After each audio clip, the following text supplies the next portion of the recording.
زما نوم زمری دی او تقریبا 10 کاله کېږي چې افغانستان راغلی یم. دغه زمونږ کار دی، همدغه ټیپونه ریلوانو کار کوو. څوک راځي ریکارډینګ ورته کوو، موږ سره ټیپونه شته دی ریکارډینګ دپاره. نو دا خو ماسټر یې دا نه خرڅوو، ولې دا خو وړ دی که نه، چې دې کې یو 2-3 کمې شوې نو بس بیا خوند یې ځي. نو ډېر خلک راغلي راته ویل چې 2000 والا او 1000 والا او 1500 والا ولې خرڅوم یې نه. لکه شوقیان شته دی، خو هغه شوقیان لکه ټول زاړه شوي دي، سپین ږیري دي که نه.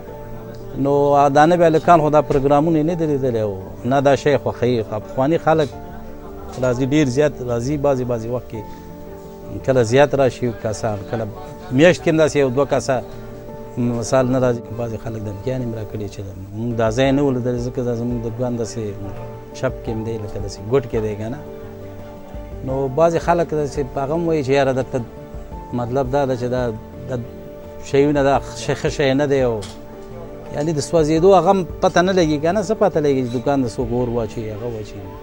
دا داسې کیسټې دي چې 80 کاله د دې کیسټې کېږي، 80 کاله مخکې خو ډېر، اوس هم خلک دي خو ډېر ښه خلک وو، هغه ساده خلک وو او ښه شاعران وو. غلط شی نه و پکې، د پیغمبرانو قصې دي پکې، مثال ټول دیني شیونه پکې، د پند شیونه دي، غلط شی نشته دی کې وروره، ځکه ما ساتلی هم همدې دپاره دی.